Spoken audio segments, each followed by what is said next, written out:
the most powerful aspects of your healing is going to be in the area of self-agreement, okay?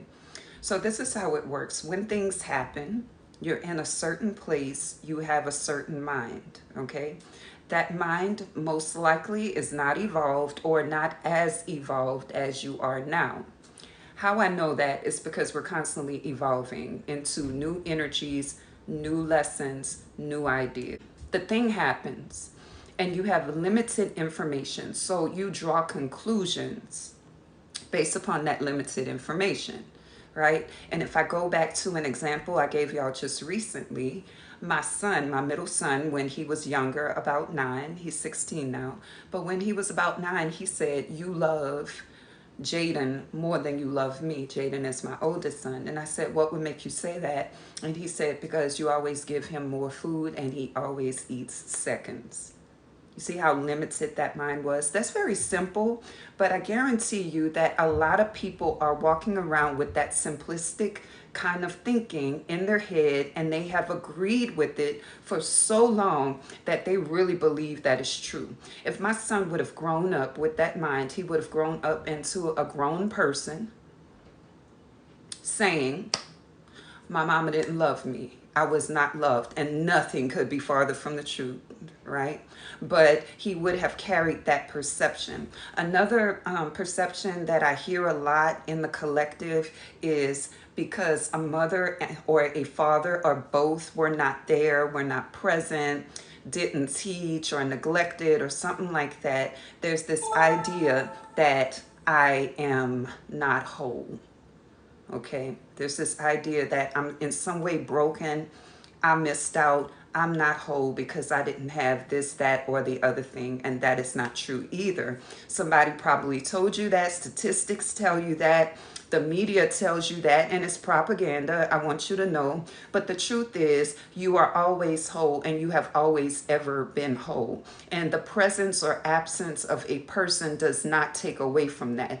And also, the presence of a person doesn't guarantee that you would have gotten the thing that you think you wanted. Okay? So we have to come out of some of these conclusions that we made 20 years ago, 15 years ago, 10 years ago. Think about yourself this year compared to last year. Aren't you a totally different being? So that means you need to reassess some of your conclusions, okay? And try those conclusions by universal truth. When you do that, naturally you come out of agreement with the old mind. See, a lot of your person is tied up in agreement with your old mind, okay? Haven't you ever done something and a person got really upset and accused you of doing whatever it was, only to find out later that you really didn't do that, or it didn't happen the way that they were saying, or you didn't do it for the reasons? Hey, Ra, I am. Have you ever experienced that? Like they really were convinced that you did whatever. And later on, they came back and said, "Hey, I know you didn't do that," right? So this happens even to you. You got to understand that. The other part is a lot of times we get caught up asking why. Why didn't I have this? Why didn't I have that? Thank you for the gifts. Why didn't I get this? Why did this happen to me? But you didn't know that a far more expansive question is, now that this has happened, how is this evolving me?